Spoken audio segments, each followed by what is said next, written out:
जंगल में टूनी नाम की भूतिया चिड़िया की आत्मा अपनी बहू भूतिया टुनटुनी चिड़िया के साथ रहती थी। 4 साल पहले भूतिया टुनटुनी चिड़िया की शादी टुन्नू चिड़ा से हुई थी, लेकिन भूतिया टुनटुनी चिड़िया अभी तक माँ नहीं बन पाई थी। एक दिन भूतिया टूनी चिड़िया की आत्मा अपने बेटे से कहती है, अरे टुन्नू, तू टुनटुनी को लेकर गुफा वाले शैतान के पास जा और उसे आशीर्वाद लेकर आ। मुझे विश्वास है मेरी बहू जरूर माँ बनेगी। अगले दिन भूतिया टुनटुनी चिड़िया अपने पति के साथ शैतान के पास आशीर्वाद लेने जाती है और खुशी खुशी शैतान का आशीर्वाद लेकर घर लौटती है। अरे बहू, तू शैतान का आशीर्वाद लेकर आ गई। अब देखना, तू बहुत जल्दी ही माँ बन जाएगी। हाँ माँ जी, मैं जल्दी ही माँ बनूंगी। इस तरह समय गुजरने लगता है। एक दिन, माँ जी, आज मुझे ताज़ा खून पीने का मन कर रहा है। जाइए किसी पक्षी को मारकर उसका खून लेकर आइए। ठीक है बहू, मैं अभी किसी पक्षी का खून लेकर आती हूँ। तू मेरा इंतजार कर, मैं अभी आई। इतना कहकर भूतिया टूनी चिड़िया की आत्मा खून लाने के लिए चली जाती है। थोड़ी देर बाद वो घर लौटती है। ये ले बहू, मैं एक तोते को मारकर उसका खून लेकर आई हूँ। भूतिया टुनटुनी चिड़िया की आत्मा मजे से ताज़ा खून पीने लगती है। ये लीजिए माँ जी, थोड़ा आप भी पी लीजिए, मजा आ जाएगा। बचा हुआ खून भूतिया टूनी चिड़िया की आत्मा पीने लगती है। अब टुनटुनी चिड़िया की आत्मा हर दिन पक्षियों का ताज़ा खून पीने लगती है। एक दिन टुनटुनी चिड़िया की आत्मा 10 अंडे देती है। 10 अंडों को देखकर टुनटुनी चिड़िया की आत्मा खुशी से चिल्लाने लगती है, माँ जी जल्दी यहाँ आइए, देखिए मैंने 10 अंडे दिए हैं। ये तो चमत्कार हो गया बहू। ये सब गुफा वाले शैतान के आशीर्वाद का फल है। अब हमारे भूतिया चिड़िया की दुनिया में तू 10 बच्चों की भूतिया चिड़िया माँ के नाम से जानी जाएगी। देखना, मैं तुझे भूतिया चिड़ियाओं की रानी बनाऊंगी, रानी। सचमुच माँ जी, मैं भूतिया चिड़िया दुनिया की रानी बन जाऊंगी। हाँ बहू, देखना, वो दिन दूर नहीं जब तू रानी बनेगी। अपने 10 बच्चों के बारे में सोचकर भूतिया टुन्नू चिड़ा की आत्मा भी खुश थी। पति पत्नी बारी बारी से अंडों की देखभाल कर रहे थे। एक दिन भूतिया टूनी चिड़िया की आत्मा की सहेली सुंदरी कौवी की आत्मा आती है। जय हो शैतान की जय हो। आओ सुंदरी कौवी, यहाँ बैठो। ये देखो, मेरी बहू ने 10 अंडे दिए हैं। ये सब शैतान के आशीर्वाद से हुआ है। हाँ भूतिया टूनी चिड़िया की आत्मा, तुम सही कह रही हो। दोनों सहेलियां आपस में बातें करती हैं। कुछ समय बाद सुंदरी कौवी की आत्मा वहां से चली जाती है। कुछ दिन बीतने पर उन अंडों से 10 बच्चे बाहर आते हैं। तब भूतिया टूनी चिड़िया की आत्मा उन बच्चों को पक्षियों का खून पीने के लिए देती है। ये लो बच्चों, ये ताजे ताजे पक्षियों का खून पियो। तभी टुनटुनी की बच्ची कहती है, नहीं, मैं ये खून नहीं पीऊंगी। मुझे तो खाने के लिए दाने चाहिए। अरे पगली, तुझे तो ये पीना ही पड़ेगा। तू एक भूतिया चिड़िया की आत्मा की बच्ची है, तभी तो तू भी अपनी माँ की तरह एक ताकतवर भूतिया चिड़िया बनेगी। धीरे धीरे टुनटुनी के बच्चे बड़े होने लगते हैं। ऐसे में एक दिन कुछ पक्षी टुनटुनी चिड़िया की आत्मा के पास आते हैं। भूतिया टुनटुनी चिड़िया की रानी की जय हो। आज से आप हमारी रानी हैं, हम सब आपके नौकर हैं। पक्षियों के मुंह से रानी शब्द सुनकर टुनटुनी चिड़िया की आत्मा खुश हो जाती है। जाओ तुम जाकर मेरे लिए पक्षियों की ताज़ी मांस की व्यवस्था करो। आज रानी बनने की खुशी में मैं बहुत बड़ी दावत दूंगी। पक्षी जाकर ताजे मांस की व्यवस्था करते हैं। फिर टुनटुनी चिड़िया की आत्मा बड़े चाव से ताजे मांस को खाती है और भूतिया चिड़िया दुनिया की रानी बन जाती है।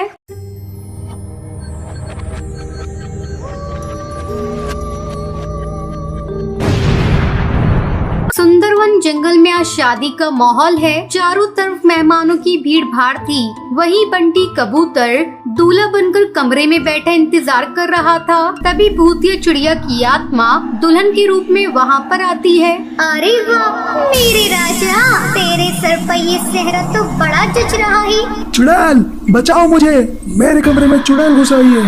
अपनी होने वाली दुल्हन से इस कदर कौन डरता है भला। चलो आज हमारी शादी है। शादी, वो भी एक चुड़ैल से? दूर हटो मुझसे, तुमसे शादी जिंदगी की बर्बादी से कम नहीं होगी। ये बोलकर तूने अपनी मौत को निमंत्रण दिया है। तू तो गया, अब ना दूल्हा रहेगा ना शादी होगी। नहीं, मुझे छोड़ दो, मेरी दुल्हन मेरा इंतजार कर रही होगी। उसकी फिक्र मत कर, तेरी वो आरती उठाने के बाद मैं उसकी भी डोली सीधी यमलोक पहुंचा दूंगी।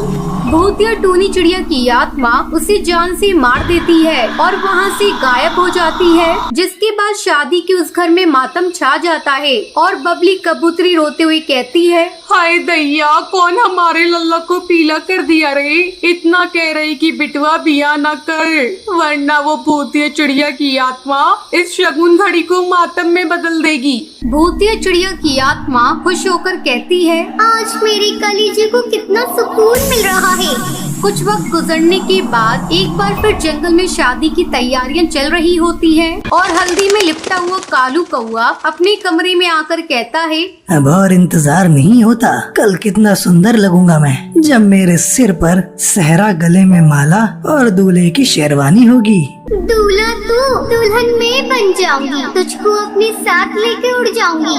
भूतिया चिड़िया की आत्मा की आवाज जैसे ही कालू के कान में पड़ती है, वो चारों तरफ देखते हुए कहता है, कौन है यहाँ पे?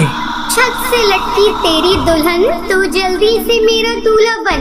मुझको साजन जी माफ कर देना, तेरी आने में हो गई। कालू कौआ जैसे ही ऊपर देखता है तो उसे छत से लिपटी एक भूतिया चिड़िया की आत्मा दिखती है, जो नीचे आकर उससे कहती है, कैसी लग रही है दुल्हन तुम्हारी? चुड़ैल मेरी दुल्हन कभी नहीं बनेगी। क्यों, क्या कमी है मुझ में? माना कि मैं भूतिया चिड़िया की आत्मा हूँ, पर मैं इतनी भयानक भी नहीं लग रही। चलो आज हमारी शादी है। तभी कालू कौआ वहाँ से भागने लगता है। भूतिया टूनी चिड़िया की आत्मा बड़ी बेरहमी से उसकी गर्दन धड़ से अलग कर देती है और हंसते हुए कहती है, जो डर गया सो मर गया। अब जैसे इस दूल्हे की लाश सब पक्षी देखेंगे तो रोना पीटना शुरू कर देंगे, और वो आवाज जैसे ही मेरे कानों में गूंजेगी, ओए होए क्या सुकून मिलता है। ऐसे ही भूतिया टूनी चिड़िया की आत्मा हर कुंवारी पक्षी को मार रही थी। जंगल के पक्षियों में डर बैठ जाता है, जिससे छुटकारा पाने के लिए कड़कनाथ सेठ उनसे कहता है, जंगल वालों, उस भूतिया चिड़िया के कारनामे अब हम सभी से छिपे नहीं हैं, पर अब हमें सिर्फ पता ये लगाना है कि आखिर वो मौत का खेल क्यों खेल रही है। सरपंच जी, वो भूतिया चिड़िया शादी की विवाह के शगुन भरे मौके पर ही जंगल में दस्तक देती है, इसलिए उसको जाल में फंसाने के लिए शादी का झूठा खेल रचाना होगा। एक बार फिर से पूरे जंगल को दुल्हन की तरह सजाते हैं और एक सिद्ध बाबा को जंगल में ले आते हैं। तभी रात होने के साथ वो भूतिया चिड़िया की आत्मा दस्तक देती है। तुम जंगल वाले पास नहीं आओगे ना? आज मैं इस जंगल के सभी कुंवारों का नामो निशान मिटा दूंगी। जब कोई बचेगा नहीं, तेरे यहाँ शादी ब्याह का माहौल भी नहीं होगा। खबरदार, जो तूने किसी को छूने की नाकाम कोशिश की तो तुझे यहीं जलाकर भस्म कर दूंगा, भूतिया चिड़िया की आत्मा।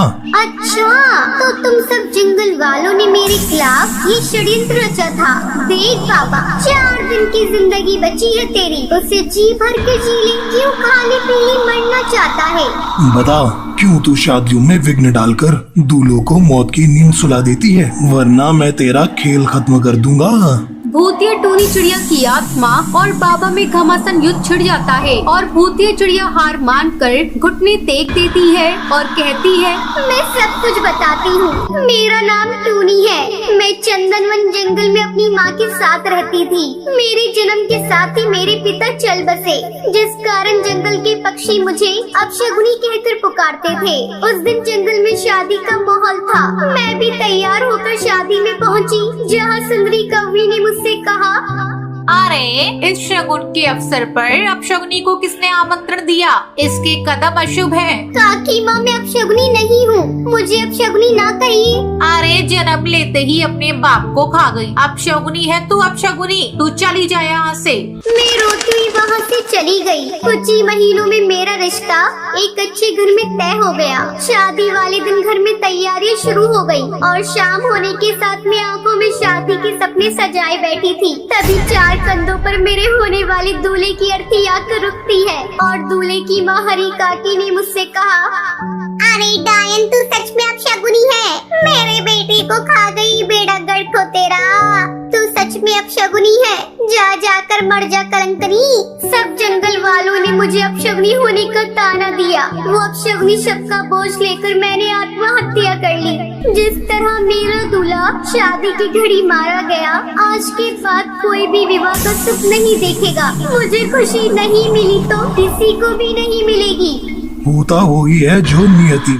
उसकी मौत ऊपर वाले की होनी थी, उसमें तुम्हारा दोष नहीं था। जाओ टूनी, तुम्हारा प्यार तुम्हारी राह देख रहा होगा।